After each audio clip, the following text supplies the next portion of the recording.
चलो स्टार्ट करते हैं सर ट्रांसक्रिप्शन। तो कल सर एक चीज मैंने देखा, एक चीज पे आपने बच्चों को फंसाया था, सिस्ट्रॉन।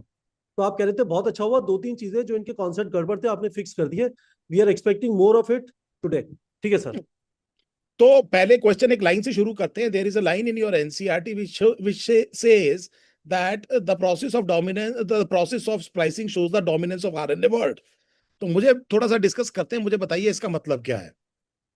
तो एक एक आपकी एनसीईआरटी की लाइन है जिसमें वो कह रहे हैं कि the process of splicing shows the dominance of RNA word.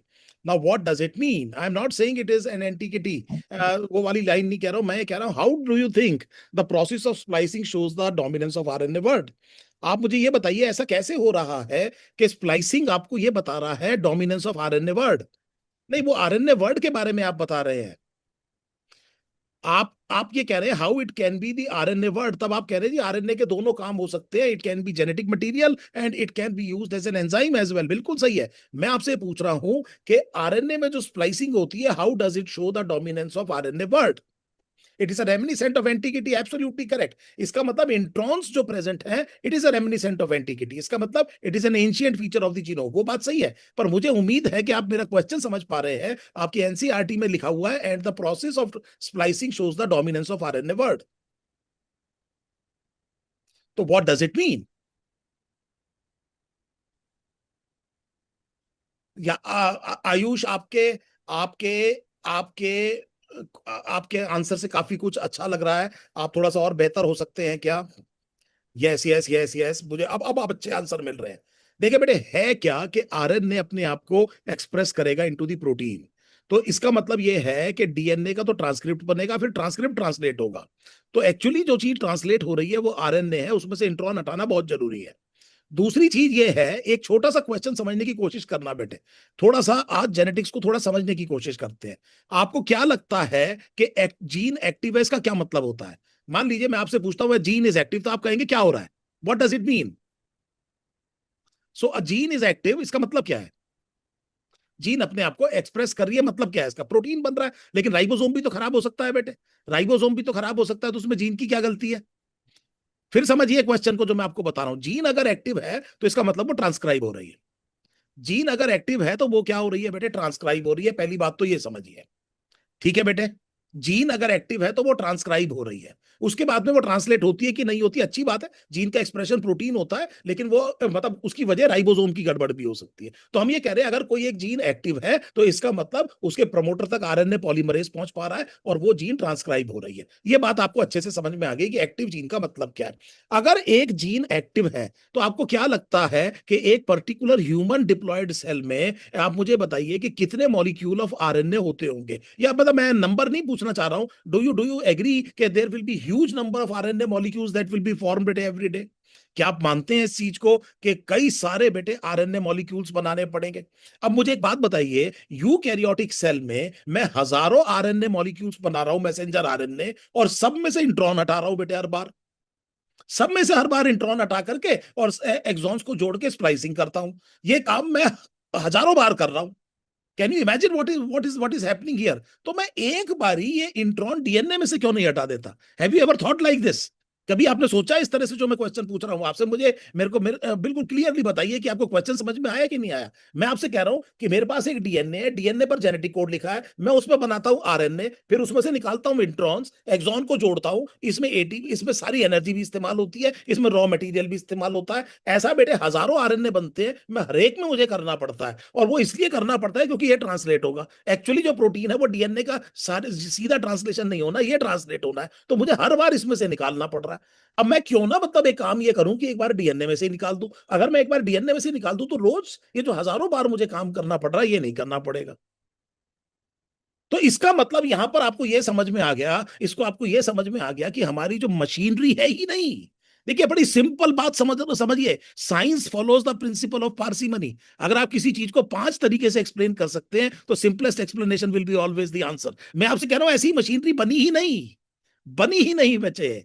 आप डीएनए में से क्या नहीं हटा पा रहे हैं बेटे? इंट्रॉन, क्योंकि इवॉल्व ही नहीं हुआ। पहला जेनेटिक मटेरियल एक्चुअली क्या था बेटे? जो शुरू की मशीनरी इवॉल्व हुई है वो किसके अराउंड हुई है बेटे? आरएनए के इवॉल्व अराउंड हुआ है, इवॉल्व हुआ है अराउंड, इवॉल्व हुई है मशीनरी।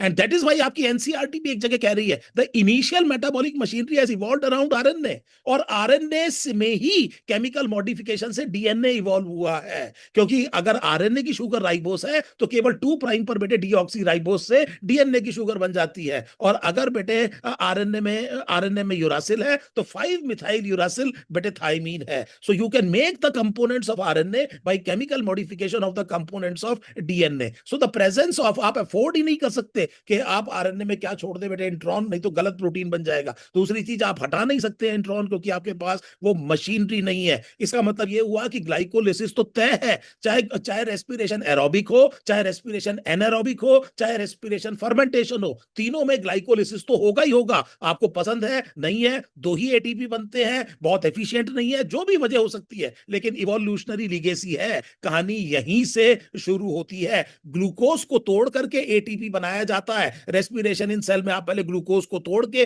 पायरुवेट से एसिटाइल कोएंजाइम में, फिर आप उसे क्रेब्स साइकिल में रास्ते में बनाते हैं रिड्यूसिंग पावर, उसके इलेक्ट्रॉन्स को ले जाते हैं ट्रांसपोर्ट चेन में, और फिर बेटे अल्टीमेटली केमी ऑस्मोसिस की मदद से, प्रोटॉन मोटिव फोर्स की मदद से आप एटीपी बना लेते हैं। अगर आपको फैट से एनर्जी लेनी है तो कोई नया पाथवे नहीं है बच्चे, फैट या उसके किसी इंटरमीडिएट को इसी पाथवे में घुसना पड़ेगा जो अवेलेबल है। So nature does not improve anything, nature बेटे सेलेक्ट्स द बेस्ट वेरिएंट। जिसको ये समझ में आ गया उसको बायोलॉजी और आगे चल के मेडिसिन बहुत आसानी से समझ में आ जाएगी, और बहुत अच्छा आप लाइफ में मतलब फिजिशियन बनेंगे। Try to understand this very clearly कि नेचर किसी चीज को इंप्रूव नहीं करती है, नेचर बेस्ट वेरिएंट को सेलेक्ट करती है। All mutations are pre adaptive in nature. अगर मैं कोई इंसेक्टिसाइड छिड़क रहा हूं तो मेरे इंसेक्टिसाइड छिड़कने के बाद में किसी भी इंसेक्ट में उसके अगेंस्ट जो वो उसको बचा रही है, इस तरह की म्यूटेशन नहीं होगी।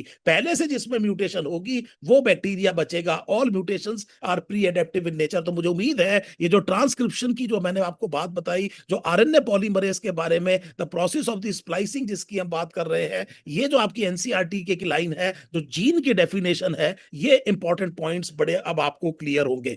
बायोटेक्नोलॉजी में हम ये कह रहे हैं कि जब आपने प्रोटीन बनाना है तो प्रमोटर को एक्टिवेट करना बहुत जरूरी है। सबसे पहले आप आइसोलेट करिए डीएनए इन प्योर फॉर्म। तो देखिए, मैं प्रोटीन बनाने की कोशिश करता हूं, एक प्रोटीन बनाने की कोशिश करता हूं बैक्टीरियल सेल में, सबसे पहले मुझे डोनर डीएनए प्योर फॉर्म में आइसोलेट करना पड़ेगा। हाँ या ना बताइए, यस और नो, यस और no.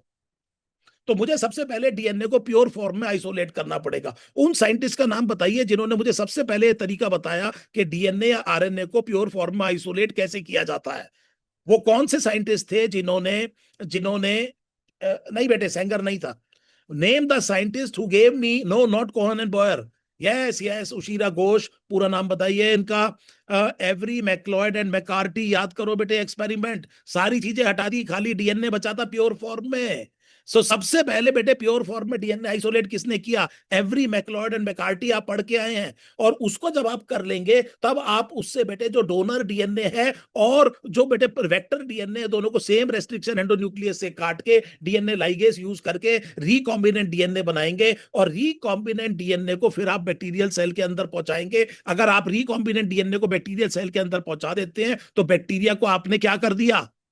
What you have done to the bacterium. So if you somehow make the bacterial cell take up the DNA, आपने इसे बेटे ट्रांसफॉर्म कर दिया। सो बैक्टीरियल सेल का आपने क्या किया? ट्रांसफॉर्मेशन। उसके बाद आपने सिलेक्शन या स्क्रीनिंग करी होगी, और उसके बाद में बेटे how do you clone the gene? मैं ये कह रहा हूं, आपने एक सेल लिया, ध्यान से समझना बेटे, आपने एक सेल लिया ह्यूमन सेल, उसका डीएनए निकाला, काट के उसमें से जीन निकाल दी, उस जीन को आपने प्लाज्मिड में डाल दिया, और प्लाज्मिड को बैक्टीरिया में डाल दिया। तो बैक्टीरिया भी तो एक सेल ही है।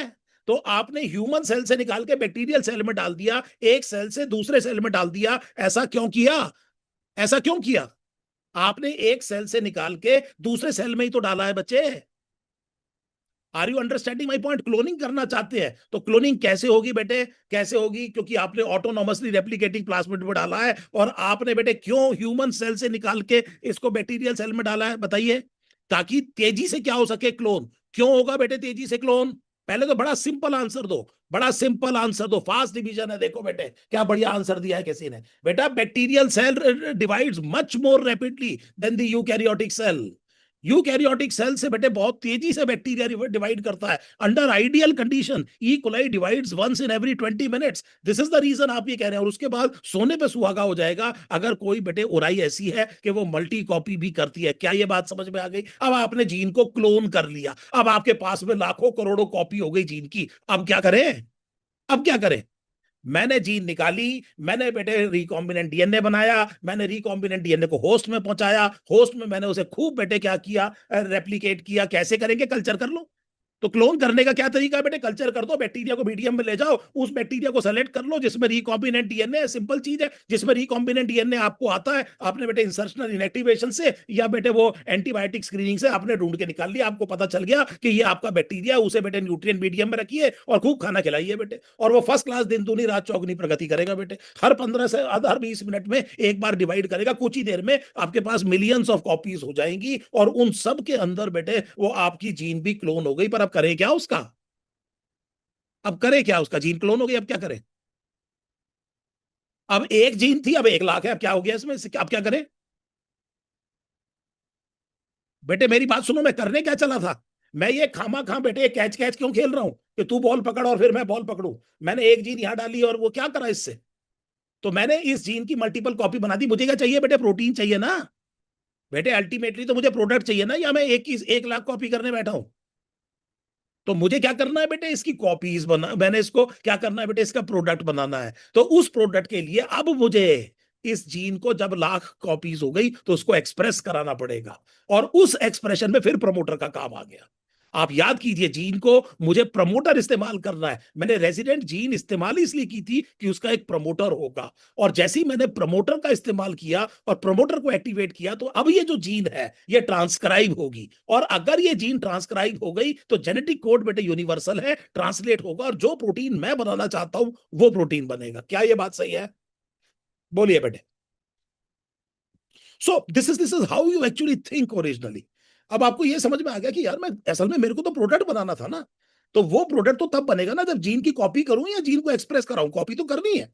मैं चाहता हूं बेटे कॉपी करनी है, बहुत सारी कॉपी करनी है, मैं बहुत बड़ा प्रोडक्ट बनाना चाहता हूं। मैं एक इंडस्ट्रियलिस्ट हूं। मान लो सपोज करो कि मैं फॉर एग्जांपल ट्रेडिशनल बायोटेक्नोलॉजी की बात करता हूं जिसमें माइक्रोज इन ह्यूमन वेलफेयर है। तो मैं अगर फर्मेंटेड बेवरेजेस बनाना चाहता हूं तो केवल एक एक गिलास नहीं बनाना चाहता हूं बेटे, एक ह्यूज अमाउंट ऑफ बनाना चाहता हूं। उसके लिए मुझे स्केल अप करना पड़ता है प्रोडक्ट को। मैं आपकी बात अच्छे से समझ गया कि आपने इसकी मल्टीपल कॉपीज बना दी, लेकिन उस कॉपीज के बाद में उसको एक्सप्रेस भी तो कराएंगे ना बेटे। और उस एक्सप्रेस को कराने के लिए हमें पता है the expression of a gene in a heterologous chromosome is actually decided by the promoter. ऐसी जीन को इस्तेमाल करना जिसका प्रमोटर बहुत ज्यादा एक्टिव हो। जिसका प्रमोटर बहुत ज्यादा एक्टिव होगा वहां पर ज्यादा क्या मिलेंगे बेटे? आरएनए मिलेंगे, और जैसे ही ज्यादा आरएनए मिलेंगे, आपको पता है कि जेनेटिक कोड यूनिवर्सल है। फिर जिस आप बायोरिएक्टर की बात कर रहे हैं, जो भी आप बात कर रहे हैं, वहां पर वो जो बैक्टीरियल सेल है उसको ट्रांसलेट करके वही प्रोटीन बनाएगा जो आपको आपको चाहिए। अब मुझे एक क्वेश्चन का और आंसर दे दो बेटे, एक क्वेश्चन का आंसर और दे दो। कपिल सर एक क्वेश्चन और पूछ लूं? सर बिल्कुल पूछिए, मैं कुछ खा रहा था, पर हाँ बिल्कुल हाँ, पूछिए। मैं थोड़ा सा जो है ना, मतलब थोड़ा सा सेरिब्रल लेवल पे जा रहा हूं। तो मुझे क्वेश्चन ये बताइए कि मैंने ह्यूमन सेल से एक जीन निकाली। सोचते जाइएगा आराम से बेटे। मैंने ह्यूमन सेल से एक जीन निकाली और उस जीन को प्लाज्मिड में डाल दिया PBR322 में, और वो रिकॉम्बिनेंट डीएनए बन गया।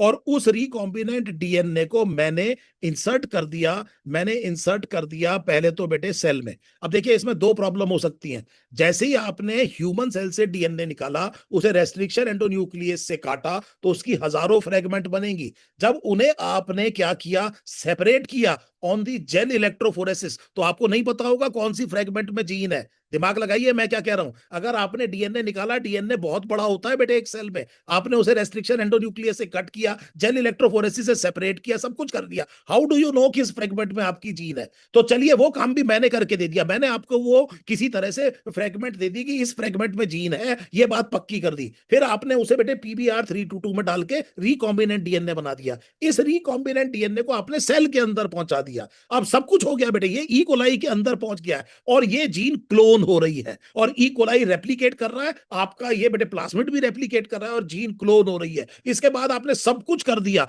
आपने स्विच ऑन कर दिया promoter by the use of heavy metal, लेकिन आप परेशान ये हो रहे हैं कि आपका प्रोडक्ट नहीं बन रहा। वाई?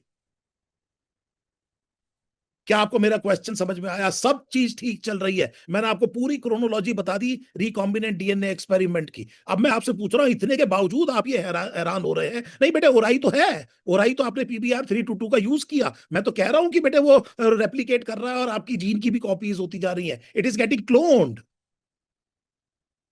बहुत अच्छे। पीछे किस बच्चे ने आंसर दिया? ये अभी किसी बच्चे ने आंसर दिया, बहुत शानदार, बहुत शानदार आंसर दिया किसी बच्चे ने। आ, आ, आ, आ, आ, आ, दोबारा आंसर दो बेटे। somebody gave a very very good answer। किसी ने आंसर दिया very, गलत जगह लाइगेट हुआ तो। नहीं नहीं नहीं नहीं नहीं नहीं नहीं, somebody told me कि the prokaryote cannot do the splicing। क्या अंकल ने शानदार नहीं आंसर बोला दिया है, है, क्या इंट्रॉन की शानदार। यस, इंट्रॉन की स्प्लाइसिंग कौन करेगा बेटे? इंट्रॉन की स्प्लाइसिंग कौन करेगा? प्रोकैरियोट नहीं करता बेटे स्प्लाइसिंग। तो अगर आपने ह्यूमन जीन सीधी डाल दी, उसके अंदर इंट्रॉन होगा। यूकैरियोट है, ये स्प्लिट जीन होती है। और ये बेटे मुझे बताइए कैसे? तो this is a brilliant answer बेटे, शानदार जिसने आंसर दिया है, मजा आ गया। मैं मतलब पढ़ नहीं पाया नाम। अंकन बिल्कुल ठीक गांग है, बिल्कुल सही अंकन गा, कहा। अंकन गांगुली सर। हाँ, तो मतलब मजा आ गया। तो मैंने आपसे कहा कि भैया ये नहीं होगा। इसीलिए बेटे आप अपनी एनसीईआरटी देखो। अभी आप अपनी एनसीईआरटी बड़े ध्यान से रिकलेक्ट करना। आपने इंसुलिन कैसे बनाया बेटे? आर्टिफिशियल सिंथेसाइज करी जीन। आपने A chain B chain artificially synthesize किया। आपने नहीं किया बेटे इंसुलिन की जीन को सीधा इंसर्ट। आप आरएफएलपी से डीएनए फिंगरप्रिंटिंग आज नहीं करते हैं। आप 12वीं में पहले लेवल पर पहली बार जिंदगी में बायोटेक्नोलॉजी पढ़ रहे हैं। आपको बहुत बेसिक टेक्नोलॉजी पढ़ाई जा रही है। मुझे एक बात बताइए, अगर मैं ये चाहता हूं कि मेरी जो यूकैरियोटिक जीन है, इसको अगर मैं प्लास्मिड में डालूं और इस प्लास्मिड को प्रोकैरियोट में डालूं, तो मुझे ये पता है कि प्रोकैरियोट क्या नहीं करेगा बेटे? स्प्लाइसिंग नहीं करेगा। तो मुझे क्या करना चाहिए? मुझे यहां पर स्प्लिट जीन नहीं भेजनी है। तो मैं क्या करूं बेटे? What is the method of actually overcoming this problem? Intron डालो ही मत, क्या करूं? हटाऊं बीच में से? कैसे हटाऊंगा? सीडीएनए बहुत अच्छे विल्स, बहुत अच्छे। हम ये कह रहे हैं कि अगर सेल में जीन एक्टिव है, तो अभी थोड़ी देर पहले तो हमने कहा कि आरएनए तो बन रहे होंगे। तो आप बेटे जीन मत ढूंढो, आप ढूंढो आरएनए, और आरएनए ढूंढो साइटोप्लाज्म से। पूरा का पूरा स्प्लाइसिंग के बाद पहुंचा होगा कि नहीं पहुंचा होगा? आप मैच्योर आरएनए ये काम कर दिया सेल ने। आप मत ढूंढिए बेटे जीन। जीन तो 60,000 में दो ही है बेटे कॉपी जीन की। 60,000 में अगर 30,000 अगर आप मानेंगे जीनोम में, तो 60,000 बेटे टोटल नंबर ऑफ जीन्स हो गया एक डिप्लॉयड सेल में। उसमें दो ही कॉपी जीन की होंगी, लेकिन वो हजारों मैसेंजर आरएनए बना रही होगी। ज्यादा आसान ढूंढना बेटे 60,000 में दो है, या हजारों चीजों में से किसी एक को ढूंढना। तो आप बेटे मैसेंजर आरएनए को ढूंढो। कहां पर? जो कि साइटोप्लाज्म है, उसमें क्या नहीं है बेटे? इंट्रॉन नहीं है, और उसको रिवर्स ट्रांसक्रिप्टेज से ट्रीट कराइए, और आपके पास जो कॉम्प्लीमेंट्री डीएनए होगा उसमें क्या नहीं होगा बेटे? इंट्रॉन नहीं होगा, उसको इंट्रोड्यूस करिए। याद करिए सीएडीएनए, याद करिए सीएडीएनए कहीं पे इंट्रोड्यूस किया गया, आपने अपनी एनसीईआरटी में पढ़ा है बेटे। कोचिंग ने नहीं बताया, तभी तो हमारा नाम एनके शर्मा है। बात तो समझो बच्चे। मैं ये कह रहा हूं सीएडीएनए कहीं तो लिखा है आपकी एनसीईआरटी में। याद आया बेटे? सीएडीएनए जीन वाज यस। तो आप समझ गए बेटे क्या है ये? So this is what is happening. Insulin में आपने जीन को आर्टिफिशियली सिंथेसाइज किया बच्चे। इंसुलिन में आपने जीन को आर्टिफिशियली सिंथेसाइज किया। जी गुरु जी, सर। हाँ जी। आपने फाइनली बोल दिया, तभी तो हमारा नाम एनके शर्मा है। भाई लोगों, इसमें वो तालियां बच्चे बार बार कह रहे जी नहीं पढ़ाया, तो मैंने कहा हम भी तो कुछ नहीं, वो असल में क्या है ना सर, वो रट के वो चल रहा है ना काम की, बस घोट लो। ठीक है ना? तो, तो मेरा अच्छा, मतलब ये है सर, क्या है? मैंने ऑल सेट एंड डन। मैं ये कहना चाह रहा हूं कि दीज आर इंपॉर्टेंट पॉइंट्स। एक और इंपॉर्टेंट क्वेश्चन पूछना है बच्चों से। मैं आपको बताता हूँ सर। नहीं नहीं, आप क्वेश्चन मत पूछिए, मैं आपको बताता हूँ। आप तो यू हैव डिसाइडेड कि आप अगले साल बच्चों को पढ़ाएंगे, ड्रॉप आउट स्टूडेंट्स को। तो मुझे याद है सर, उस लड़के का जिसका रिम्स रांची में सिलेक्शन हुआ था, वो कह रहा था कि बायो को ऐसे पढ़ाया है टीचर्स ने 11th और 12th में कि बायो से उल्टी आने लगी है। ऐसा लगता है बस रट रट के, डिस्पाइट द फैक्ट कि एवरीथिंग इज कनेक्टेड। अब आप जैसे पढ़ा रहे हैं, everything is very very logical. In fact NCERT में जिस सीक्वेंस में दिया गया है, ऑलमोस्ट लग रहा है कि हाँ, मतलब this is the logical, except evolution शायद गलत जगह पे। इवोल्यूशन को डाइवर्सिटी के पहले कर देना चाहिए था। बायोमोलिक्यूल को भी डाइवर्सिटी को एंड में कर देते, इकोलॉजी से जस्ट पहले। तो मैं that is what I am saying. 2024 में जो नोबेल प्राइज मिला फिजिक्स में, वो किस लिए मिला? आर्टिफिशियल इंटेलिजेंस के लिए। और ठीक है। आर्टिफिशियल इंटेलिजेंस उन्होंने जो मशीन बनाई, वो न्यूरॉन के नोड से बनाई। This is how the neuron works, this is how the machine is made to learn. वही नोट्स बनाए उन्होंने, और उन्होंने कहा कि जिस तरह से न्यूरॉन सीखता है इसी तरह से हम मशीन को सिखाएंगे। ठीक है सर, डेमिस हसाबिस नाम है, क्या नाम है उनका, उनको मिला है ना सर। वो तो डेनिस हसाबिस को मिला है। डेनिस तो- Hassabis is the head of artificial intelligence at Google, very very हाँ बिग गाय। हाँ गैस। और उसके बाद में सर एक और जने को मिला जिसने प्रोटीन बनाए, आर्टिफिशियल प्रोटीन। या सो ये केमिस्ट्री का और फिजिक्स का दोनों का नोबेल प्राइज 2024 में बायोलॉजी से है। करेक्ट। हमारे जो वेंकट रमन थे जिन्हें केमिस्ट्री में क्या मिला है, नोबेल प्राइज मिला है, आरएनए के स्ट्रक्चर के लिए मिला है। सही बात है। कैल्शियम चैनल ब्लॉकर एक एक इस्तेमाल। तो दैट इज व्हाई वी से the real science is actually biochemistry. Oh it's extraordinary sir. अभी बच्चों को एकदम से लग रहा होगा कि शिट यार ये क्या है। This is what we are saying. और इसीलिए sir there are two types of countries बच्चे पढ़ते हैं, एक जो बायोटेक्नोलॉजी रिच है लेकिन बायोडाइवर्सिटी पुअर है, और दूसरी वो जो बायोडाइवर्सिटी पुअर है उनके पास टेक्नोलॉजी नहीं है और एक्सप्लॉइटेशन चल रहा है। कायदे में होना चाहिए कि टेक्नोलॉजी यहाँ से यहाँ जानी चाहिए, और जो है मतलब बायोडाइवर्सिटी यहाँ से यहाँ जानी चाहिए। लेकिन हो ये रहा है कि एक्सप्लॉइटेशन हो रहा है, इसको बायोपायरेसी कहते हैं। सो बायोपायरेसी, उसकी वजह से बहुत सारे लोग जागरूक हो रहे हैं, पेटेंट करा रहे हैं, सब कुछ करा रहे हैं। फ्यूचर जो होने वाला है, फ्यूचर जो होने वाला है, अब आप देखिए ना सर, आप कितनी ह्यूमन इंसुलिन ने लाखों करोड़ों लोगों की जिंदगी एकदम वो कर दी, चेंज कर दी। आप सोचिए Covid vaccine, human papilloma virus की वैक्सीन, कल आपने मेरे से पूछा था एचआईवी को किस तरह से कॉन्कर किया गया है। तो अल्टीमेटली बात यह है कि आप आगे जाके जिंदगी में जब आप डॉक्टर बन जाएंगे तो आप जिंदगी में क्या करना चाहते हैं, sky is the limit, then the career is of your own choice. कुछ लोग केवल 10 5 तरह के मरीज देखेंगे, और कुछ लोग सर कहीं से कहीं पहुंचेंगे और दुनिया को चेंज करेंगे। तो that actually is your own conviction. ये आप क्या करना चाहते हैं, आप जाना कहाँ चाह रहे हैं। एलिस इन दी वंडरलैंड में मैं कई बार बच्चों से कहता हूं कि वो जब नीचे गिरती है तो एक कैट बैठी हुई है उसके ऊपर, एक ट्री के ऊपर, वहां से कई रास्ते जा रहे हैं। तो वो उससे पूछती है कि मतलब ये रास्ता कहाँ जाता है। तो वो कैट उससे पूछती है तूने कहाँ जाना है, उसने कहा मुझे पता नहीं मुझे कहाँ जाना है। तो उसने कहा कोई भी रास्ता ले ले, जब पता ही नहीं कहाँ जाना है तो कोई भी रास्ता ले ले, कहीं ना कहीं तो पहुंचा देगा। अब अगर जब आपको पता है कौन सा रास्ता देना है तब तो आप किसी से पूछेंगे कि जी मुझे ये रास्ता चाहिए। तो मेरा कहने का मतलब क्या है, तो हम सर वो खत्म, अब हमने ये काफी कुछ जो है ये कर दिया। एक क्वेश्चन लास्ट और पूछना है बायोटेक्नोलॉजी से, मुझे ये बताइए कि अगर मान लीजिए मैंने किसी माइक्रोब को मॉडिफाई किया, और वो मॉडिफाई करने की वजह से अब प्रॉब्लम यह है कि अगर वो लैब से निकल गया तो वो जनरल पॉपुलेशन में पहुंच जाएगा, इस इवेंचुअलिटी को रोकने के लिए क्या करूं, what normally the scientist do actually to stop this eventuality, कि कहीं ऐसा ना हो कि ये जो, चलो इसका आंसर कल देंगे, अपना थोड़ा बहुत ज्यादा मत सोचना, बस क्वेश्चन ये पूछना है, ये पूछ रहा हूं मैं कि आप can we artificially, yes we can artificially synthesise the gene. जो बच्चा पूछ रहा है आर्टिफिशियली इंट्रॉन हटाने की जरूरत क्या है जब आप जीन बना सकते हैं। बेटे जब आप जीन बना सकते हैं, आप कॉम्प्लीमेंट्री डीएनए बना सकते हैं, तो मतलब जो काम आसानी से किया जा सकता है उसे मुश्किल क्यों करना है। ठीक है बेटे, यस यस यस। दूसरा टॉपिक क्या है सर बताइए। दूसरा टॉपिक कार्डियक सर्किल है सर। कार्डियक साइकिल है, सर्किल है, कार्डियक अच्छा, cycle. Cardiac cycle. Okay sir, okay sir, okay sir. तो बेटे कार्डियक साइकिल में हम ये कह रहे हैं कि जो हार्ट के चारों चैम्बर हैं एक बार कॉन्ट्रैक्ट करेंगे, एक बार रिलैक्स करेंगे, दोनों एट्रिया एक साथ, दोनों वेंट्रिकल एक साथ, और एट्रिया वेंट्रिकल से पहले। और ये जो पूरा इवेंट है इसे आप क्या कहेंगे बेटे, कार्डियक साइकिल कहेंगे। सो कार्डियक साइकिल में दोनों एट्रिया एक साथ कॉन्ट्रैक्ट करेंगे, दोनों वेंट्रिकल एक साथ कॉन्ट्रैक्ट करेंगे, दोनों एट्रिया वेंट्रिकल से पहले कॉन्ट्रैक्ट करेंगे, चारों चेंबर एक साथ कॉन्ट्रैक्ट नहीं करेंगे लेकिन चारों चेंबर एक साथ रिलैक्स कर सकते हैं। उस स्टेज को कहते हैं जॉइंट डायस्टोल। जहां से हम साइकिल के इवेंट शुरू करेंगे वहीं तक पहुंचेंगे। साइकिल की खूबसूरती है कि आप कहीं से भी शुरू करिए और वहीं तक आ जाइए तो आप सारे इवेंट्स को क्या कर लेंगे, कवर कर लेंगे। तो अगर हम जॉइंट डायस्टोल से शुरू करें और दोबारा अगले जॉइंट डायस्टोल तक आ जाए तो पूरा का पूरा इवेंट हो जाएगा कार्डियक साइकिल का। पहले वाई और एन बताइए, क्या ये बात आप समझ गए कि नहीं।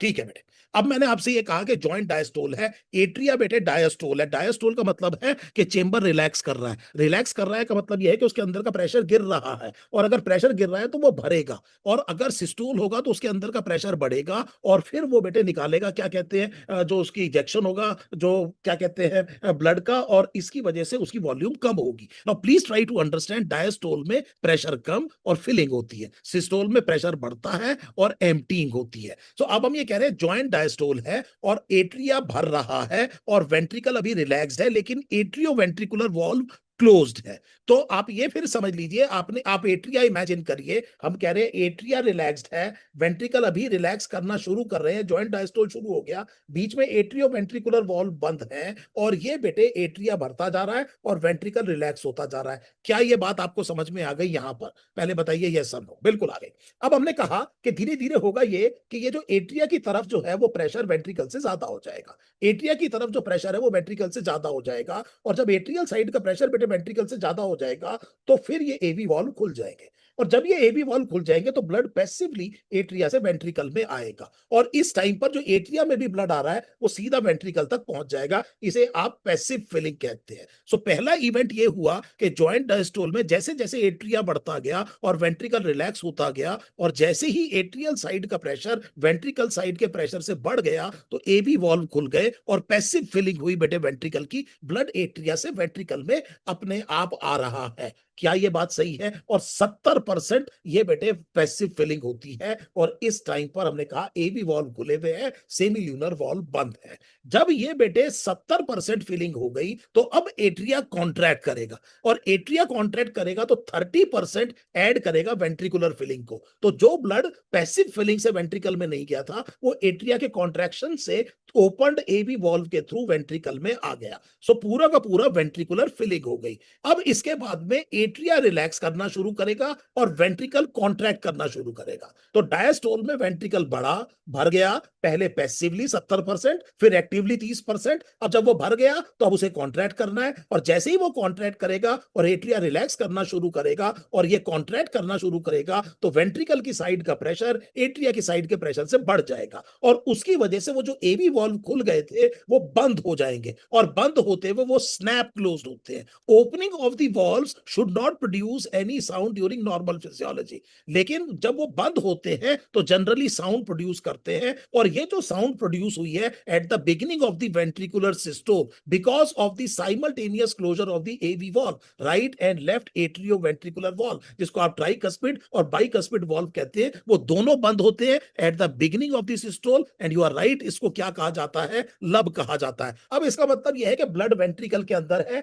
एवी वॉल्व बंद हो गए, यहां से ग्रेट वेसल निकल रही है, यहां पर एक सेमील्यूनर वॉल्व है। अब ये देखिए कि ये वेंट्रिकल कॉन्ट्रैक्ट कर रहा है, इसके अंदर का प्रेशर बढ़ता जा रहा है। अब ये जो प्रेशर बढ़ता जा रहा है, एक वॉल्व यहां है, एक वॉल्व यहां है, आप चाहते हैं कि एवी वॉल्व नहीं खुलना चाहिए क्योंकि ब्लड वापस चला जाएगा एट्रिया में, इसीलिए वेंट्रिकल के अंदर कॉर्डे टेंडेने और पेपिलरी मसल होती है, वो इसको खींच के रखते हैं ताकि जब वेंट्रिकल के अंदर प्रेशर बहुत ज्यादा हो जाए तब बेटे ये उल्टा ना खुले। और जब ये प्रेशर बढ़ गया और ये प्रेशर ग्रेट वेसल से ज्यादा हो गया तो सेमील्यूनर वॉल्व खुलेंगे, और उस सेमील्यूनर वॉल्व की वजह से ब्लड पंप करेगा ventricle into the great vessel, तो left ventricle into the aorta और right ventricle into the pulmonary trunk. ये बात बिल्कुल क्लियर है यहां तक। अब आपको ये समझ में आ गया कि वेंट्रिकुलर सिस्टोल में क्या हो रहा है। वेंट्रिकुलर सिस्टोल के शुरू में बेटे लब प्रोड्यूस हो रहा है, फिर एक आइसोवॉल्यूमेट्रिक कॉन्ट्रैक्शन हो रहा है जिसमें उसका प्रेशर बढ़ता जा रहा है, एवी वॉल्व को हम खुलने नहीं दे रहे हैं, किसकी वजह से? कॉर्डे टेंडेने और पेपिलरी मसल की वजह से। सेमील्यूनर वॉल्व खुल जाएंगे जब यहाँ का प्रेशर बेटे ग्रेट वेसल से ज्यादा हो जाएगा,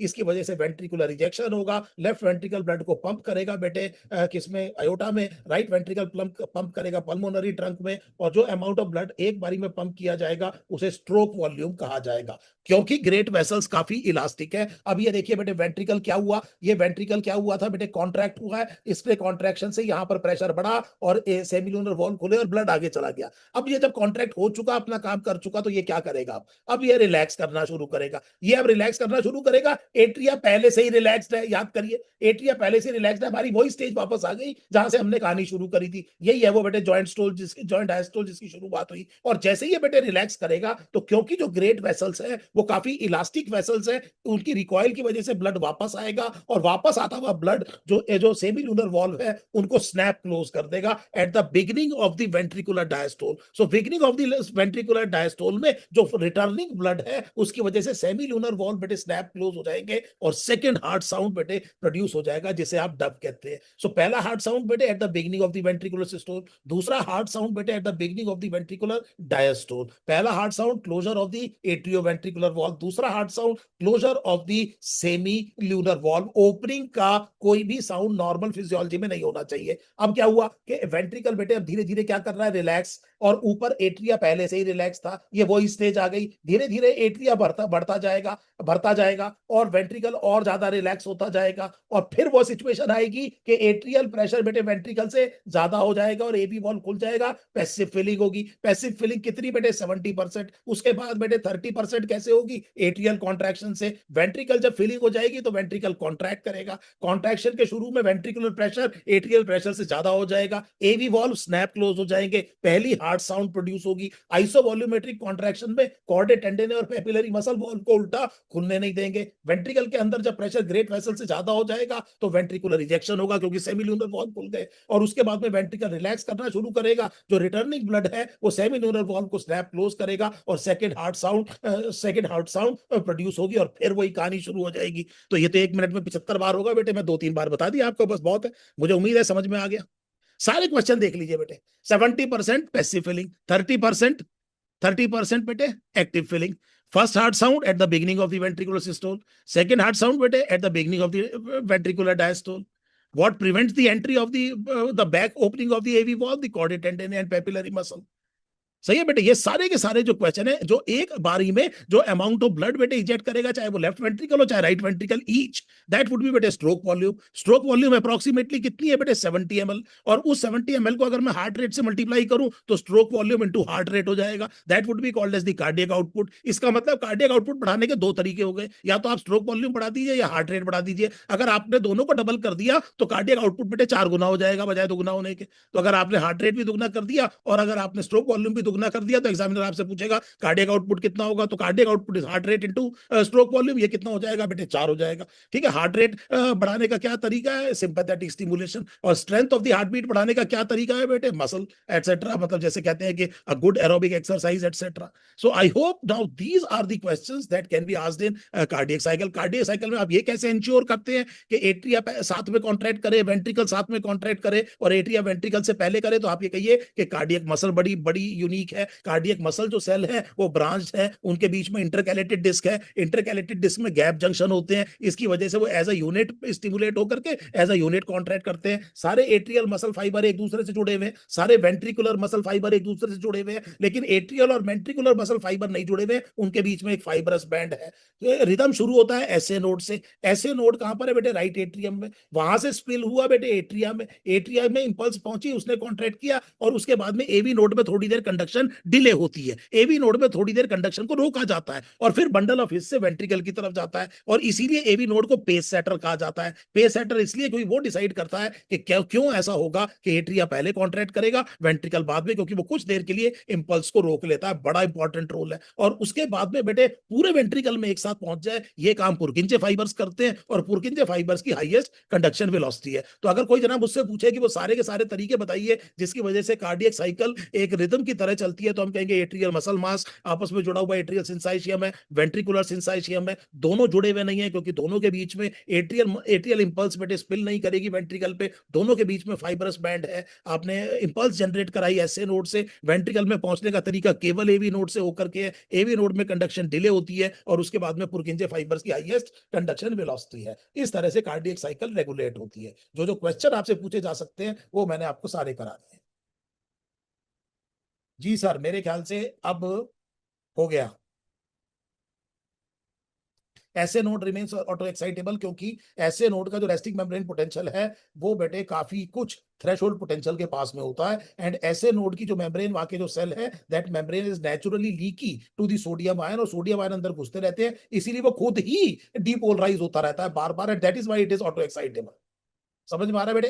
देखो बेटे, कोई भी चीज जो इंपल्स जनरेट कर सकती है वो ऑटो एक्साइटेबल है। दो चीजें, दो टिश्यूज ऑटो एक्साइटेबल है बेटे, दो चीजें इंपल्स जनरेट कर सकते हैं, एक तो नर्व और एक मसल। और क्योंकि हमारे हार्ट में बेटे ये काम मसल कर रही है तो हमारा हार्ट मायोजेनिक कहलाता है। तो नर्व और मसल दो ऑटो एक्साइटेबल सेल है, टिश्यूज है। ठीक है, पार्थ को मैंने बता दिया, बिल्कुल। Thank you Aditya. हाँ, सारा कुछ बेटे, एवरी पार्ट। सुनो बेटे, ऐसे नोड से आप पुरकिंजे फाइबर तक पहुंच जाओ, सबका सब मसल है। पहले तो ये समझ लो सब मसल है। ऐसे नोड भी मसल है, इंटरनोडल पाथवे भी मसल है, एवी नोड भी मसल है, बंडल ऑफ हिस में भी मसल है, दोनों बंडल ब्रांच भी मसल है, पुरकिंजे फाइबर भी मसल है। और हम ये कह रहे हैं हर एक पार्ट बेटे अपना इंपल्स जनरेट कर सकता है, लेकिन rate of impulse generation maximum किसका है बेटे? एसए नोड का। इसीलिए बड़ा कॉमन क्वेश्चन पूछा जाता है कि क्यों सारे पार्ट के एक्साइटेबल होने के बावजूद आप ये क्यों कह रहे हैं कि एसए नोड ही क्या है, एसए नोड ही नेचुरल पेस मेकर है? क्योंकि उसका rate of impulse generation maximum है। जब तक एसए नोड ढंग से काम करता रहेगा वो बाकी सारे सप्रेस रहते हैं। इसीलिए अगर किसी वजह से एसए नोड खराब हो गया तो चलता हुआ हार्ट जनरली रुकेगा नहीं, रिथमिकली बीट करता रहेगा, उसकी रिदम की जो जनरेशन की जो रेट है वो कम हो जाएगी।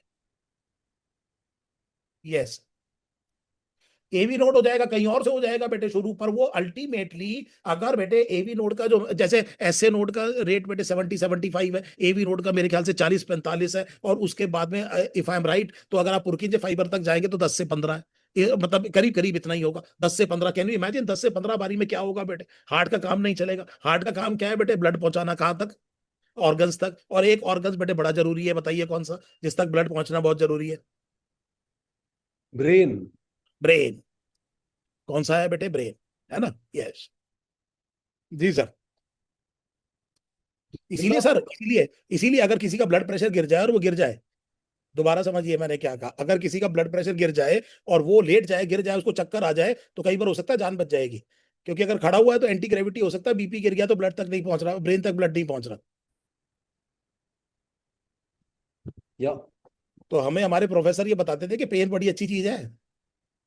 डायबिटिक्स से पूछो जिन्हें पेनलेस हार्ट अटैक हो जाता है, पता ही नहीं चलता क्या हुआ। पैर में चोट लगेगी और कोई अगर जख्म हो जाए और उसमें पेन हो तो उधर इलाज करेंगे ना उसका। सही बात है। एक्स्ट्रॉर्डनरी। तो सर कल हम वापस मिलेंगे। जी। क्या करेंगे सर कल? मैकेनिज्म ऑफ मसल कॉन्ट्रैक्शन एक टॉपिक बचा हुआ है। बच्चे बच्चे जो कहे कल फोटोसिंथेसिस कह रहे हैं, कुछ फोटोसिंथेसिस का कर लेते हैं। फोटोसिंथेसिस में बताओ बेटे, क्या चीज क्या चीज क्या चीज क्या चीज फोटोसिंथेसिस में बताओ, प्लांट किंगडम में क्या चाहिए? प्लांट किंगडम क्या कह रहे हैं? Life cycle of plant. Sir मैं एक काम करूंगा, कल एक बार ऑल्टरनेशन ऑफ जनरेशन बता दूंगा बच्चों, बहुत ब्रीफ में ऑल्टरनेशन ऑफ जनरेशन बता दूंगा। सिलेबस में है क्या? Sir alternation of generation syllabus में है क्या? अच्छा, है नहीं? Okay okay okay okay okay okay, है नहीं, है नहीं, है नहीं, है नहीं, है नहीं, मुझे है पता नहीं नहीं। बच्चे क्यों पूछ रहे लाइफ। वो वैसे ही लाइफ साइकिल, अब लाइफ साइकिल में गैमेटोफाइट और टेंटो मतलब गैमेटोफाइट और स्पोरोफाइट आएगा तो बताना तो पड़ेगा ही कि व्हाट हैपेंस, तो लेकिन अभी रहने देते हैं उसको, सही बात है। चलो मैं ना जिम्नोस्पर्म वगैरह के बारे में कुछ बता दूंगा। और मसल कॉन्ट्रैक्शन कह रहे हैं, plant families, plant family sir, ये lac operon, these are good important questions. Krebs cycle, ठीक है सर, एक काम करते हैं, मतलब एक ये दोनों चैप्टर के बारे में 10-10 15-15 मिनट का एक काम करते हैं। एक काम करते हैं कल, हम सबसे पहले सर एक तो क्रैप साइकिल कह रहे हैं ना, क्रैप साइकिल, वेब साइकिल तो बोल रहे हैं। क्रैप साइकिल करा देते हैं। मेरे ख्याल से हमने कराई थी क्रैप साइकिल, नहीं नहीं, होना चाहिए, मैं एक माइटोकॉन्ड्रियल बार आपके चैनल पे देख लूं। इलेक्ट्रॉन ट्रांसपोर्ट चेन कराई थी शायद, माइटोकॉन्ड्रियल। हाँ, हमने माइटोकॉन्ड्रियल इलेक्ट्रॉन ट्रांसपोर्ट चेन कराया था सर। तो कल कुछ कर लेंगे सर, मैं अपनी तरफ से कुछ क्वेश्चन करा दूंगा। कल एक काम करते हैं, कल एक काम हाँ करते हैं, मैं आपको एक 10 क्वेश्चन का सेट दूंगा फर्स्ट यूनिट से। क्योंकि बच्चे फर्स्ट यूनिट जो कह रहे हैं, यूनिट 1 का मतलब हो गया एनिमल किंगडम तक, पहले 4 चैप्टर से 10 क्वेश्चन का एक सेट देता हूँ। तो वो आप डाल देना सर। और या फिर यहाँ पर वो करा लेंगे, उसका पोल करा लेंगे। Let us see what they do. मैं आराम से पोल करा सकता हूँ यहाँ पे। तो कल जो है ना, मैं पहले और किसी यूनिट के बताओ 10 एक क्वेश्चन, अगर आप चाहते हो तो 2 यूनिट मुझे बता दो फर्स्ट यूनिट के, तो मैं कल आपको एक 10 क्वेश्चन देता हूँ, आप उसे करिए। और बताइए किसके करने हैं? एक और के पूछ लीजिए सर। 2 यूनिट क्या आप कराना चाहते हैं? 20% टोटल कराना चाहते हैं तो यूनिट 1 और कवर कर तो लेते हैं, काफी उसके बाद काफी हमारी टाइम काफी फैक्ट कम वाली रहेगा ना यूनिट। सर। मैं फर्स्ट यूनिट, क्योंकि बच्चे कह रहे हैं, तो मैं हर हर चैप्टर से 2-2 3-3 क्वेश्चन एक बार रिप्रेजेंटेटिव डालता हूँ, ताकि आपको ये पता लगे कि अगर किसी तरह पेपर जो है एनसीईआरटी से ही कैसे, मतलब जो है और पूछा जा सकता है। तो something like this, we have done this multiple times. एक बार और थोड़ा सा छोटा सा एक और सैंपल कर सकते हैं बच्चों के साथ में, क्योंकि क्वेश्चन से सबसे ज्यादा वैल्यू आनी है इस टाइम पे। हम तो, हमारा तो पहले से ही कहना ये है कि क्वेश्चन आप करोगे तो फायदा होगा, है ना सर?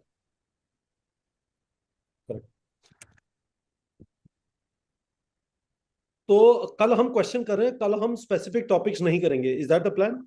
नहीं, कल हम कर भी लेंगे, स्पेसिफिक टॉपिक भी कर लेंगे, जो भी आएगा उस टाइम पे सब कर देंगे। आधा टाइम ये कर लेते हैं, आधा टाइम मसल कॉन्ट्रैक्शन कर लेते हैं for that matter. 10 question first unit के कर लेते हैं, आधा टाइम मसल कॉन्ट्रैक्शन। ठीक है, फेयर इनफ। मैं इसलिए बोल रहा हूँ कि सर आजकल थंबनेल मैं बना रहा हूँ ना, तो डायरेक्शन चाहिए होता हाँ है। ठीक है सर। तो 10 क्वेश्चन फ्रॉम ठीक है, यूनिट 1 और क्या कहते हैं मसल कॉन्ट्रैक्शन, ठीक है। प्लांट फिजियोलॉजी पे। तो मुझे अगला पता है कि अगला सेट अगर टाइम परमिट करता है और बच्चे तैयार होते हैं तो next day sir plant physiology के 10 क्वेश्चन और एक टॉपिक ले लेंगे। प्लांट फिजियोलॉजी बहुत कह रहे हैं बच्चे। Correct correct. ठीक है सर, सही है सर, थैंक यू ठीक है so sir, much. Thank you. मैं एक बार देख रहा हूँ सर बच्चों को। चलो अभी तो क्या पोल देंगे, कोई बात नहीं, कल करेंगे। We'll be ready with the poll, is going to be fun guys. Sharma sir, एक फाइनल वर्ड मैं आपसे पूछना चाहता हूँ। जी दबा के हाइड्रेटेड रहना, दे शुड हाँ, drink a lot of water, yes yes yes they yes. Should not expose themselves to the heat. Okay, if you don't feel, skip the meal, no problem. But please have a very good hydration. Have a very very good hydration and a good sleep. एक बार पूछिए सबको नींद सही आ रही है कि नहीं आ रही है। आपको तरीका बता सकते हैं जिससे नींद अच्छी आ जाए सर? सर असल में क्या है कि नींद के पीछे मत भागिए। तो मान लीजिए अगर आप 15-20 मिनट में नहीं सो पा रहे तो उठ के पढ़ने लगिए। जो जबरदस्ती जागने की कोशिश मत करिए, स्लीप हाइजीन में बड़ा इंपॉर्टेंट पॉइंट है ये। और सुबह जब आपने फिक्स कर दिया उस टाइम पे उठ जाइए। There is a difference in getting up and getting ready. तो I can get up at 5 AM, but हो सकता है कि मैं 7-8 बजे तक कुछ ना कर रहा हूं। या तो डिसिप्लिन करके तो अपने बेड आप को 5 मिनट में छोड़ दीजिए। Decide a time and get, मतलब उठिए उस टाइम पर। और किसी तरह से वो जो 2 से 5 का टाइम है उसको अपना प्राइम टाइम बनाइए। 2 से 5:30 है ना सर वो टाइम। 2 से 5 है शर्मा सर, तो आप ये भी बोल रहे हैं शायद कि बहुत जल्दी मत उठिए, नहीं तो उस टाइम पे नींद आएगी। हाँ बिल्कुल बिल्कुल बिल्कुल बिल्कुल बिल्कुल बिल्कुल। तो और यदि सेंटर आपको बहुत लंबा ट्रैवल नहीं होगा करना है हाँ, सर। मैं आपको बता रहा हूं इस टाइम पर इट इज ऑलवेज इंपॉर्टेंट। आप है ना, बिल्कुल थोड़ा सा भी देखिए। अगर मान लीजिए 5 रुपए का पेन आता है सर, जो बॉल पेन होता है 5 रुपए का, राइट, हाँ, जो जिससे ओएमआर भरी जाती है, that that pain is not costly, right sir. तो मैं ये कह रहा हूं कि इस टाइम पर थोड़ा सा स्पेंड कर दो। 10-5 रख लो अपने लेकर के, क्योंकि एग्जाम में जिस दिन चलने लोगों के सेंटर पे वही नहीं मिलेगा जहां रखे होंगे तो। और वो एक बिना बात की चीज आपके दिमाग में आएगी, खामा खाम मतलब इरिटेट नहीं होना है। तो जहां भी हाथ डाल रहे हैं, मतलब वहां पता लगा हमारा सर पेन पर रखा। नहीं सर, पर एग्जाम के अंदर पेन वो देते हैं, पेन आप ले जा नहीं सकते। अच्छा, एनटीए प्रोवाइड करती है, बहुत बढ़िया, हाँ, बहुत बढ़िया। तो वो पता चला कुछ लोग के मोटे मोटे पेन है कि भाई ये क्या है कि पूरे फर है ना उसके ऊपर लपेट के लाया नहीं नहीं, मैं इसलिए कह रहा हूं जो सबसे कॉमन चीज है वो सबसे जल्दी खराब होगी। है। जो चीज आपको लेके जानी है। और अभी पढ़ाई करते टाइम सर आधे टाइम कई बार बड़ी इरिटेशन होती है कि यार वो मेरा पेन का रखा है, मेरा पेन का रखा है, मेरा पेन का रखा है। हाँ, तो आपने जो है बहुत बढ़िया तरीके से 4-5 जगह पेन रख दिया ना, 2-2 3-3 4-4 जो है ना, मतलब रख दिया ताकि आपको पता है मिल ही जाए।